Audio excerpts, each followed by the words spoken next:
Welcome to Anubha study facts. आज हम बात कर रहे हैं गाइस एमपी टेट के प्रीवियस ईयर पेपर में एक और सेशन है जिसमें आज हम बात कर रहे हैं 21 फरवरी को जो आप लोग का वर्ग 2 एमपी टेट जिसे हम बोलते हैं, इसमें हम सीडीपी के क्वेश्चंस की बात करते हैं। अगर आज आप ये पहली बार सेशन देख रहे हैं तो इससे पहले हम 18 फरवरी और 20 फरवरी की दोनों शिफ्ट के पेपर सॉल्व कर चुके हैं। इसकी एक अलग से प्लेलिस्ट बना दी गई है एमपी टेट प्रीवियस ईयर के नाम से। एमपी टेट मॉक टेस्ट के बारे में एक छोटी सी इंफॉर्मेशन ले लीजिए। एमपी टेट मॉक टेस्ट अगर आप देना चाहते हैं, इससे क्या है आपकी प्रैक्टिस होती रहेगी कॉन्टिन्यूस। अगर आप 10 क्वेश्चंस भी पर डे देते हैं तो उससे आपकी जो कंसिस्टेंसी है एमपी टेट प्रीवियस ईयर को लेकर एक तो वो बनी रहेगी, प्लस एमपी टेट जो है वो ऑनलाइन मोड में होगा तो आपको टाइम भी पता चलता जाएगा।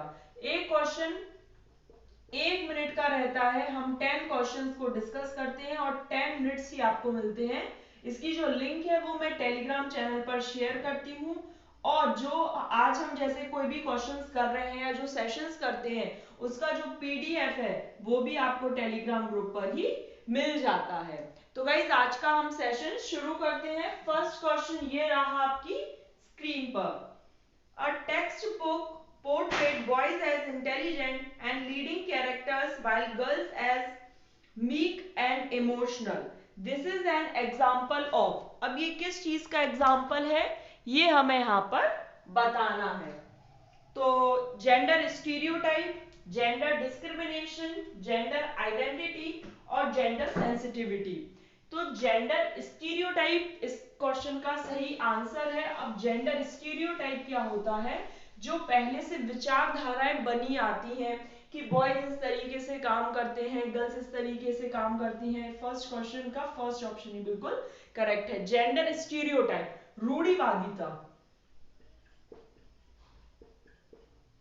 कि इमोशनली कमजोर होती हैं गर्ल्स और जो बॉयज होते हैं वो स्ट्रांग होते हैं, इस तरीके से ये क्या है? स्टीरियोटाइप है, ये रूढ़िवादिता है। तो जेंडर स्टीरियोटाइप इस क्वेश्चन का सही आंसर होगा। सेकंड क्वेश्चन ये रहा आपकी स्क्रीन पर। एक निश्चित दूरी के बाद दो समानांतर रेलवे लाइनों की ट्रैक मिलती हुई दिखाई देती है या दिखाई पड़ती है। इस ये जो उदाहरण है वो किस प्रकार का है? मिलर लॉयर भ्रम, परिदृश्य भ्रम, गति भ्रम या फिर ऑप्टिकल इल्यूजन, दृष्टि भ्रम। तो ये इल्यूजन ऑफ पर्सपेक्टिव है। ऐसा होता तो नहीं है लेकिन ये ऐसा पर्सपेक्टिव है। इल्यूजन, इल्यूजन मतलब क्या होता है? भ्रम। तो ये परसेप्शन बना दिया गया है कि ये जो रेल की पटरी है ये आगे जाकर मिलती हुई दिखाई पड़ती है। नेक्स्ट क्वेश्चन ये रहा आपकी स्क्रीन पर। ऑटिज्म, देखिए ऑटिज्म के बारे में हमने पहले भी बात की थी। तो ADHD, bipolar disorder, oppositional defiant disorder और न्यूरो डेवलपमेंट डिसऑर्डर। तो ऑटिज्म के बारे में आज से पहले अगर आपने सेशंस देखे होंगे, ऑटिज्म जिसे हम हिंदी में बोलते हैं स्वलीनता, स्वलीनता ऑटिज्म, इसमें क्या होता है? बच्चा जो सोशली बहुत ज्यादा एक्टिव नहीं होता है, अच्छे से कम्युनिकेट नहीं कर पाता है और एक ही बात को बार बार बोलता रहता है। उसके बाद यहाँ पर ये न्यूरो डिसऑर्डर है, ये चीज आपको याद रखनी है, ठीक है। ऑटिज्म स्वालीनता, सोशली एक्टिव नहीं होता है, बहुत अच्छे से सोशली कम्युनिकेट नहीं कर पाता है, इंटरेक्ट नहीं कर पाता है। और यहाँ पर एक और टर्म आया है ADHD, attention deficient hyper activity disorder. मतलब जो बच्चा है वो एक जगह ध्यान केंद्रित करने में अवधान उत्पन्न होता है, मतलब उसको प्रॉब्लम आती है, ध्यान केंद्रित नहीं कर पाता है।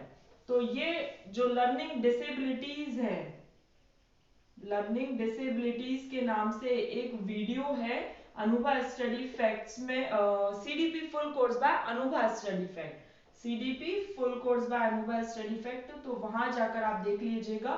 उससे क्या है, ये जो टर्म्स हैं ये बहुत अच्छे से क्लियर हो जाएंगे, जैसे डिस्लेक्सिया, डिस्प्रेजिया, अफेजिया, डिस्प्रेक्सिया, ये सारे टर्म्स जो है वहां पर अच्छे से क्लियर हो जाएंगे। चलिए नेक्स्ट क्वेश्चन ये रहा आपकी स्क्रीन पर। नेक्स्ट क्वेश्चन, एक शिक्षक विद्यालय के प्रदर्शन में एक बच्चे की लगातार असफलता का पता निम्न रूप से लगा सकता है। उच्च प्रबंधन के लिए चिंता को बढ़ाने की आवश्यकता है, अनुशासनात्मक समस्या, अधिगम अशक्तता या विशेष शिक्षा की आवश्यकता, विद्यालय बदलने की आवश्यकता। तो जो लर्निंग डिसेबिलिटी है वो या तो उस चीज का पता लगाया जाए कि बच्चे को कहाँ प्रॉब्लम आ रही है, या फिर उसको विशेष प्रकार की शिक्षा दी जाए। ये नहीं कि आप स्कूल छोड़ दें या फिर किसी भी चीज के प्रति आप चिंता को बढ़ावा दें। नेक्स्ट क्वेश्चन ये रहा आपकी स्क्रीन पर।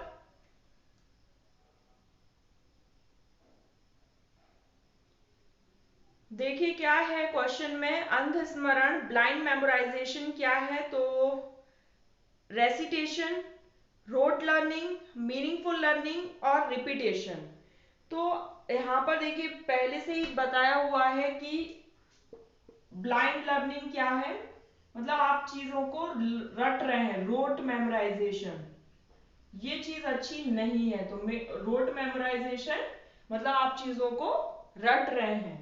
तो यहां पर इस क्वेश्चन का सही आंसर ऑप्शन नंबर 2 हो जाएगा। चलिए नेक्स्ट क्वेश्चन ये रहा आपकी स्क्रीन पर।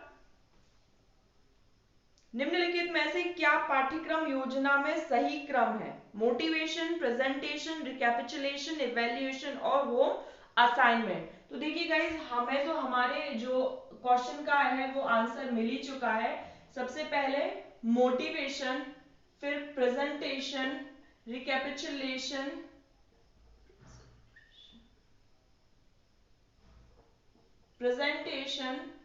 रिकैपिचुलेशन, फिर उसके बाद evaluation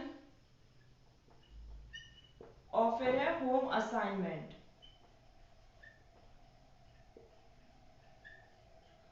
motivation, presentation, recapitulation, evaluation और होम असाइनमेंट। तो फर्स्ट जो ऑप्शन है वो बिल्कुल इसका करेक्ट आंसर हो जाएगा। नेक्स्ट क्वेश्चन ये रहा आपकी स्क्रीन पर।